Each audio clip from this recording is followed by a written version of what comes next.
And reports this week suggest that stockbrokers are moving out of the industry and fast. The same has been true for almost a decade when it comes to financial planners. Truly independent advice, it seems, is becoming the province of the very wealthy. Banks have departed the scene, most insurance companies too. The options seem to be either technology-based, so think artificial intelligence, or for investors simply to be left to do it themselves. Someone who has a glimpse of both of those worlds is Adam Smith, Chief Executive of Saxo Markets in Australia. To your first point about the number of brokers and advisors leaving the market, that's been a trend that's been ongoing for a number of years now since the Royal Commission. And only this week we heard at the Stockbrokers and Investment Advisors Conference that, the number of people coming into the industry now is at sort of decade lows. So clearly it's become a less attractive employment opportunity for people, but at a time, as you say, when wealth creation is growing, more and more people are sitting on larger amounts of money and absolutely looking for advice because it's not what they do day to day. A lot of people run their businesses, they go to work, they don't understand financial markets, they need help with investments. And so, you've got that advised set, but you've also, as you say, got a rise in the DIY investor.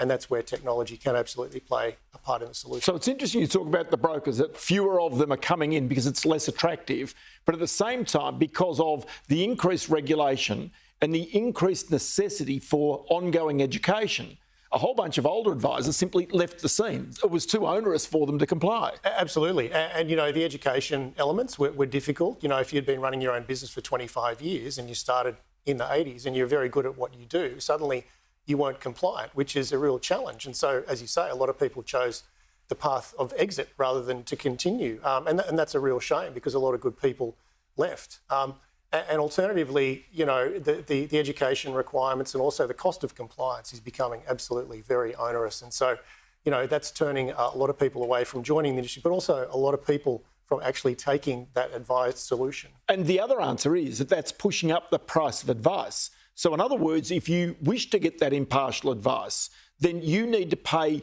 more because the costs of that person providing the advice have also gone up. And so therefore, really, the quest to try and give this truly impartial advice at an affordable price, it's actually just not happening in Australia. Yeah, it's becoming very difficult. I mean, as you think about it, if the absolute cost of the advice is going up, so as a percentage of your overall portfolio, you need a bigger stash of cash to manage to make it actually worthwhile. And so, for someone with a smaller investment amount or smaller nest egg, it's just not economic. So, and when we're talking smaller here, we're really not talking 50,000 or 60,000. No. We're talking a couple of hundred up to $500,000, which for most people is going to seem like a reasonably large sort of a nest egg to have managed. Yep. But if you're left to your own devices, again, you are then open prey for the unscrupulous to come and try and take that money off you or to give you bogus advice or to do whatever they're going to do. Yeah, absolutely. And as you say, writing a 1% on a $500,000 portfolio, $5,000, that's a big ticket for anyone, So as you say, you sort of left there trying to work out what to do, and you are absolutely, at the beck and call of the fraudster who might come and, be offering you things that they can't deliver or things that are not appropriate to you. That's really important at the moment too. So, understanding clients is something that advisors have done for a long time, and taking into account their personal details and their goals and financial positions. So, you really do have to be careful about who you sign up with from a provider perspective. And if you're going down the DIY route and you want to go with a fintech, provider of that solution, clearly you need to make sure you do your homework and you choose the right one. Okay, so then you take it one step back and you say the rise of exchange-traded funds, for example, they have boomed in Australia and a range of offers are out there with exchange-traded funds. And that is where the DIY investor says, I won't have a funds manager, I don't need an advisor, I don't need a broker, I will simply go and do this myself. And that clearly has gained traction in the Australian community. Absolutely. I mean, you only need to look at the ETF volumes as traded on the ASX, and you'll see that they've grown exponentially over the last 5, 10, 15 years.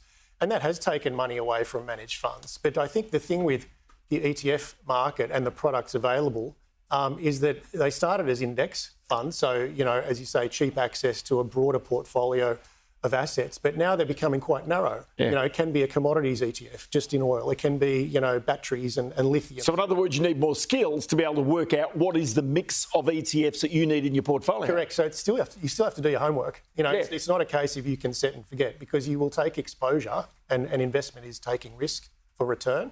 And you need to understand what you're doing. So you talked earlier about Fintechs. Now, they've been around for, again, almost a decade. Everybody's been trying to find the holy grail of being able to provide the advice to an individual by simply putting their details into a computer.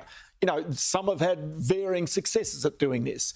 But the reality is that you've got artificial intelligence, and particularly cognitive artificial intelligence. And there are going to be people who are going to try that as the option to provide the cheap, affordable advice. It's early days, though.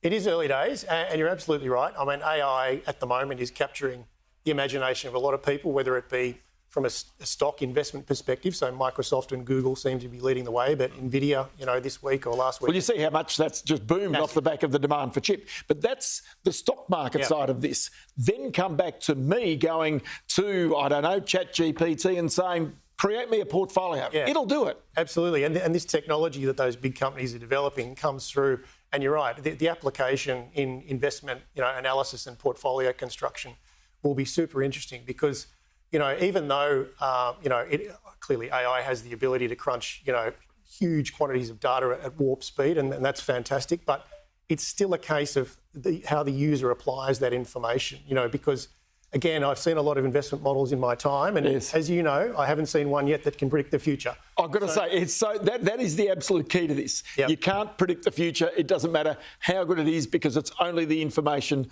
going in. Adam Smith, we'll do it again very shortly, because it's such an interesting conversation about the future in the way in which we get our advice. Many thanks for your time today. Thanks, Ross. So that's it for the program this Sunday. Up next is all the latest news right here on Sky News. Business Weekend returns next Sunday, but of course you can always keep up to date with the latest business information with our daily program, Business Now, 4:30 p.m. Eastern Time. Thanks for your company today. I'm Ross Greenwood. See you next week.